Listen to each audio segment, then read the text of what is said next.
Hey everyone, I hope you're doing well and staying safe during this time. If you're new here, welcome to the channel. Like I said, thank you so much for checking me out. If you haven't done so, please make sure to hit that subscribe button just right below the video. Cool, thank you so much. I really do appreciate it. And if you're returning, welcome back. Thanks again for your support. I truly do appreciate having you here. John Deaton says the 6 months list could guarantee rulings by the end of this month.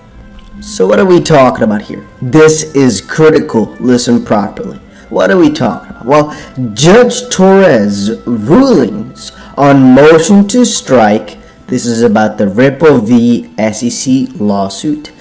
The judge's decision on the motion to strike the fairness defense and for the individual motions to dismiss, 2 of them. I also believe the Judge Nedburn's rulings on the 63 emails and for the Estabrook notes come down any day. So these are the 4 main points that judges need to make decisions on before the lawsuit can move on. The Estabrook notes are revolving around basically a talk between Brad Garlinghouse and a name I can't think of right now. Estabrook, the lawyer, took notes. I think we want to see those notes because if in that conversation the SEC thought XP was security, then most likely the notes would showcase that, and they would have given it to the judge, but they didn't, so they most likely don't contain anything positive for the SEC, so we want that. 6 emails regarding William Hinman and how the speech came about, and then the motion to strike the fair notice is basically the SEC saying, we gave you fair notice, so you can't use it as a defense, and the motion to dismiss is Ripple's side, but Brad Garlinghouse and Chris Larson specifically saying, well, we don't really understand why we as individuals are also involved next to Ripple being sued, so we want out of this. Now, let's move on. Because how it apparently works is this. 2 times per year, federal judges submit a list to Congress of motions pending for 6 months or longer. The next list is due March 31st. If Judge Torres doesn't issue a ruling on the pending motions, she must report those motions for inclusion on the 6-month list. And Jeremy Hogan said, it's the naughty judge list, or the naughty list for judges, and what we are expecting is that because this is supposed to be due March 31st, there's a very high probability that these rulings are going to be made this month. And remember guys, these are critical for the development of the Ripple v. SEC case. And theoretically speaking, right, only in theory, either one of these decisions could make or potentially break the case, but mostly make the case in Ripple's favor, because any one of these things, if Ripple actually gets through with what they want, they can win off of that, which is really nice. Alright, moving on, take a look at what James Fillon just shared over on his Twitter. Elon Musk asks the court to terminate his consent decree with the SEC, saying the SEC is acting in bad faith and using the consent decree to trample on his First Amendment rights and to impose prior restraint on his speech. This is very interesting, and John Deaton had a response to this too from some perspective. So I'm sure there's nothing for Gary Gensler and the SEC to investigate at JP Morgan, Goldman Sachs, and Morgan Stanley. Instead, focus on Elon Musk and protecting investors from collecting 4 to 10% yields from crypto. Because at the end of the day, that's also what they're doing. They're saying, no DeFi, or at least no, I guess, lending protocols. But in the end of the day, I don't think there's too much negative about it. You can't say you're really protecting investors when these systems are properly regulated if they wanted it to be. So that was after Sawyer Merritt said, Elon Musk asked the judge to end. It's just basically what we read, right? The most funny part about all of this is, of course, the SEC being protective, because last couple of months they really haven't been. Now, that is not 1,000% true. What I've just said to you is part of the story. I believe, and think before you call me stupid right now. Think about this. I think the SEC is not completely corrupt or broken. I think they've just made a couple of mishaps in the crypto space, and potentially there's a couple of conflicts of interest which have kind of gotten to their heads, but they're still a pretty useful agency. And what I mean with that is, here's an article by Watch Your Guru who said, Justin, the SEC has charged 2 United States siblings with scamming 12,000 investors out of $124 million. I'm gonna say here, that's good. If the SEC caught these guys, or at least has noticed them and kind of charged them, that's good stuff. And so at the end of the day, they are protecting some investors, even though, albeit very late, if they already scammed $120 million. A little bit late to the party, but I digress. Having said that, it's just that they have like a success ratio of doing good things of like 1 to 10. So it's like they put up 9 stupid things, 1 good thing. It doesn't mean they're completely stupid, it just means they're doing a really bad job at what they're supposed to do. If you're asking me the question, is the SEC properly protecting investors, I'd hands down say no. Are they doing a job to protect some investors? Yeah, I mean, they're trying in some degree. I just think the Ripple... oh my days, I just think the Ripple case, man, it's such a suicidal mission, sort of. Moving on though, appreciate the plant real quick, alright? It's only going to be there for a couple more days, so appreciate the plant. Just spoke with Senator Tim Scott. And by the way, before we move on, put down below every detail of your social security number. No, just kidding. Please don't do that. Put down below if you're still excited about XRP, or actually, if you're still excited about crypto. I know in a lot of these times the SEC is throwing some freaking coal on our foods, or whatever they say in English. It's like throwing root. In Dutch it's root in het eten. How do you say it in English? I have no idea. Like throwing coal inside your food like that. I still think that crypto is a really exciting space, and these regulations that are coming, they're part of it, you know. You can see it as a bad thing. I don't think so. It's good parts. Now, the only thing comes to taxation, which I think might be bad, but we'll see about that. John Deaton said, just spoke with Senator Tim Scott's chief on staff on behalf of 100 South Carolina XP holders. Senator Scott and his staff deserve credit for taking the time to listen to our concerns and our requests. And so we talked before about this connect to Congress and how he can, from some perspective, try to reach out in the best way he can. I guess I don't know how else to explain it to you. I'm going to highly recommend y'all that if you want to make a difference, connect.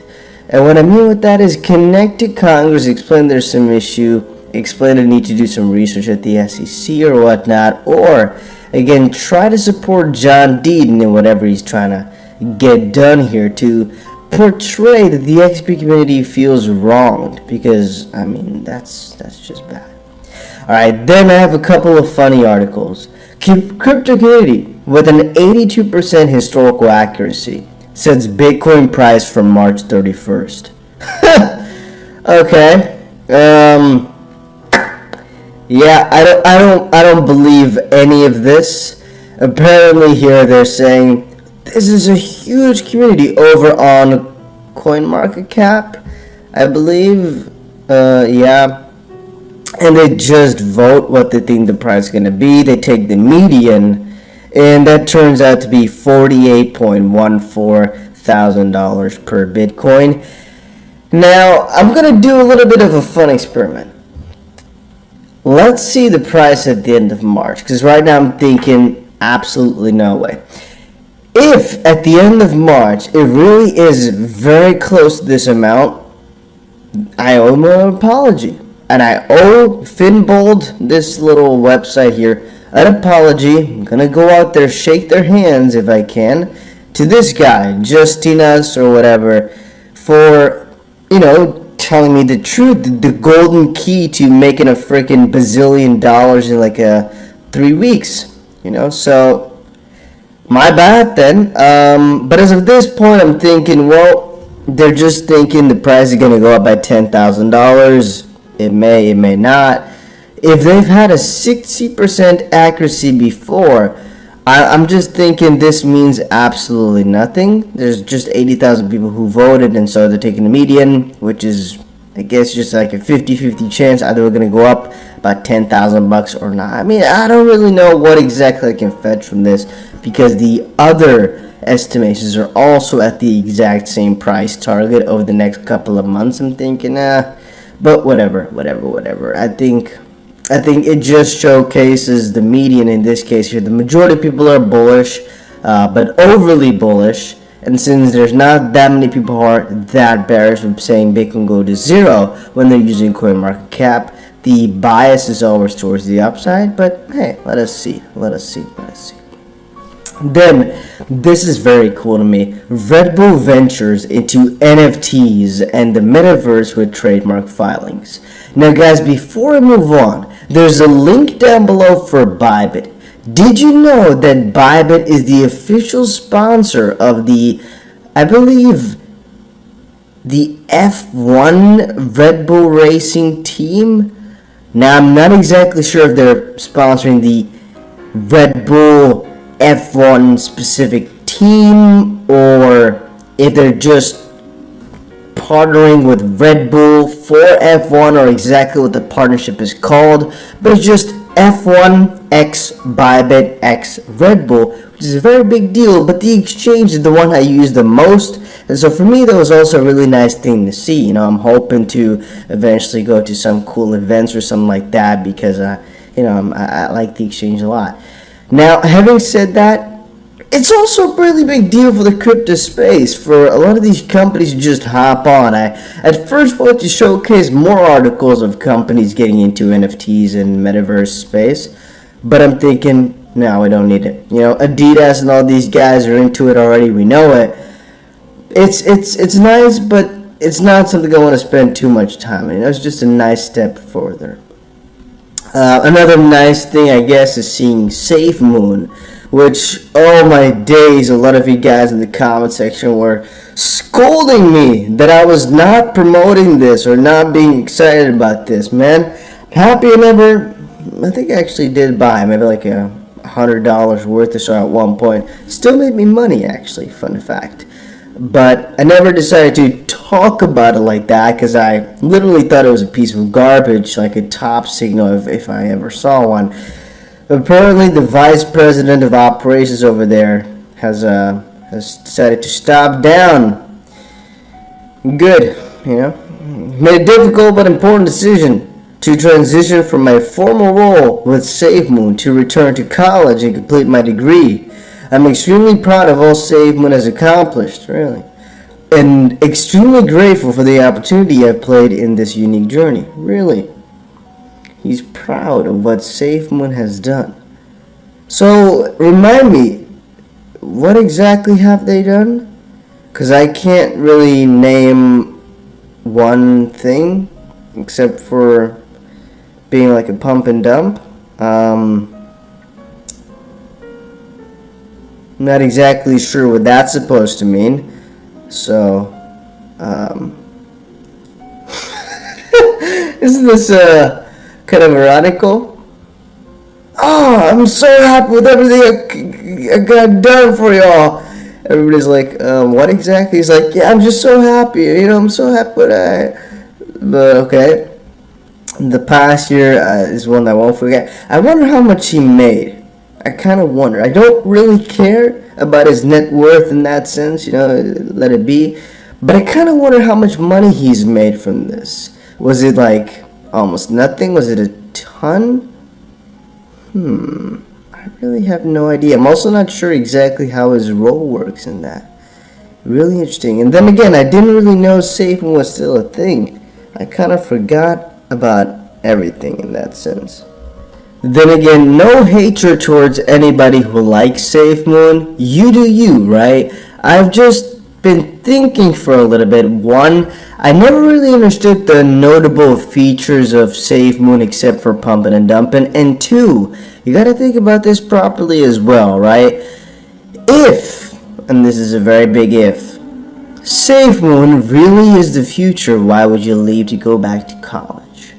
If you're saying you're quitting crypto like we saw with Phantom and all those things, I can understand because the space is really hard. But if you're saying, you know what, I think college is going to do me better than working on this world-changing product right here that I'm so high up in,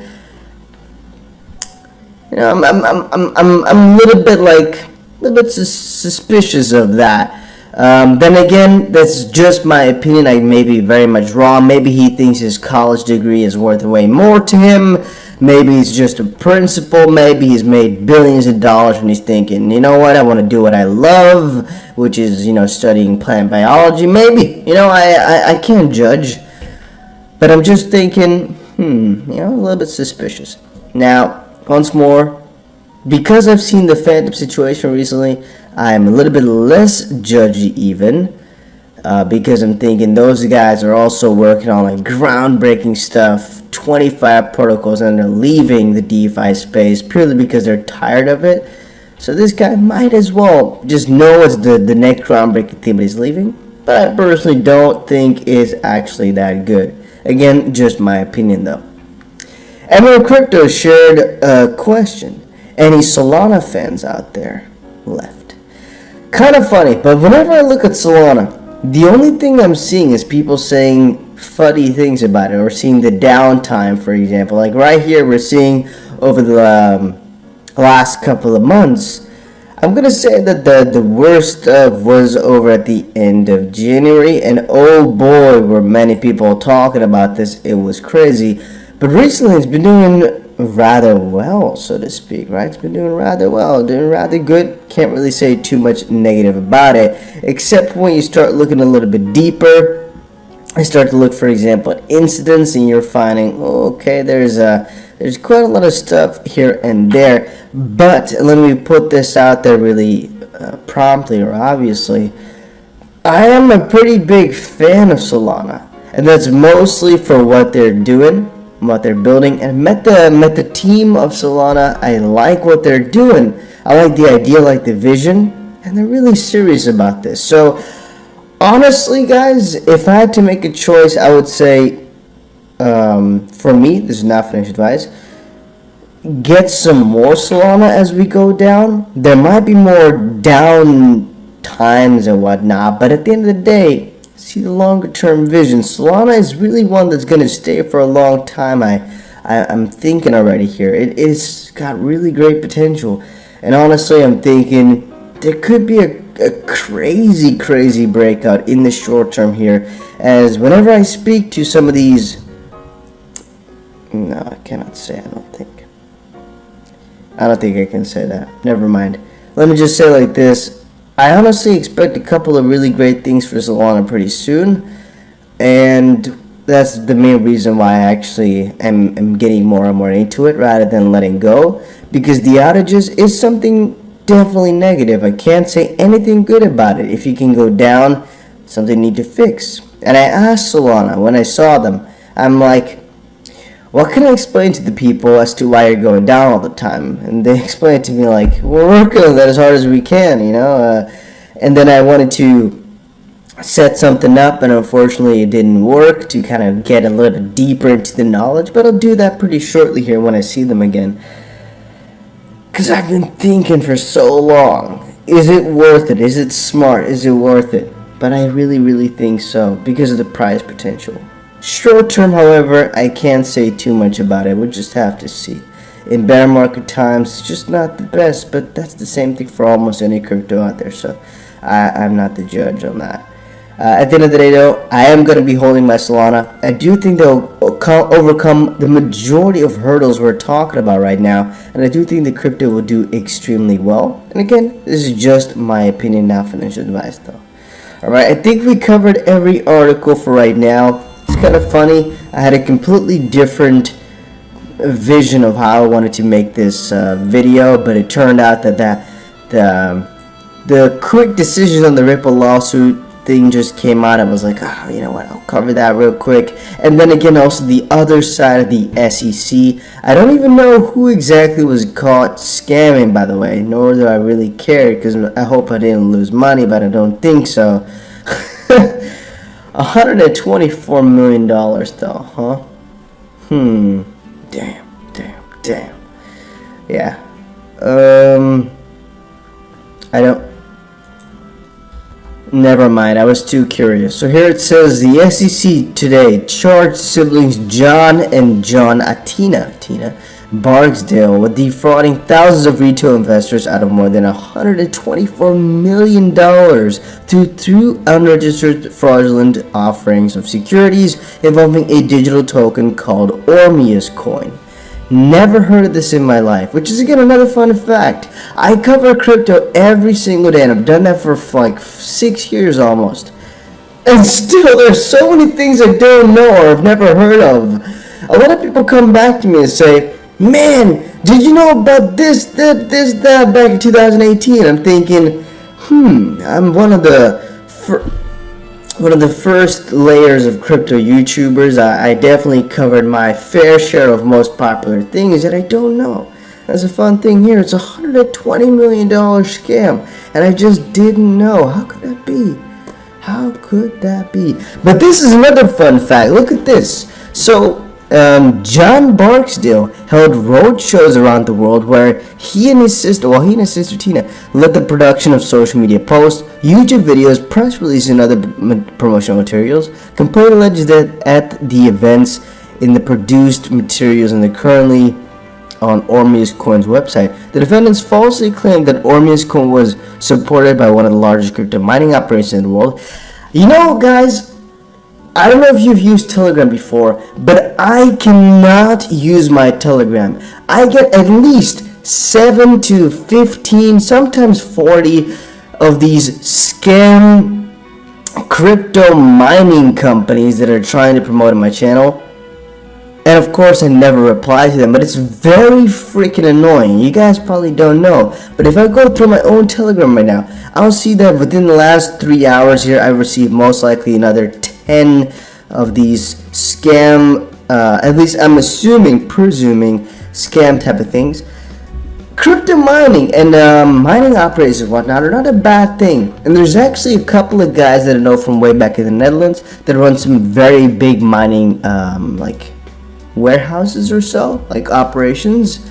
If I ever were to do a promotional thing, you'd always see like the promotional part right there at the top, or I'd say like it's a partner of the channel. I always make sure you guys know if I'm doing a promotion type of thing. So just so you guys understand, I don't do them. I'm doing like maybe once a month or so, do a small one promotion maybe. I haven't done one in February, for example, but I digress. I'm your guy. I will keep you posted. I'm your advocate. I'll be back on a daily basis, usually multiple times per day, with these videos to keep you updated with everything going on. So I hope you enjoyed the video. If you haven't done so, make sure to hit that subscribe button. Feel free to share any of my videos with your friends, family, social media, or anybody who may care to listen. Thanks so much for your continued support. I'm always here for you. I want to help you through this time. So thank you so much for continuing to choose me. Enjoy your day, stay safe, and I'll catch you again probably in a couple hours. Thanks, everybody. See you later.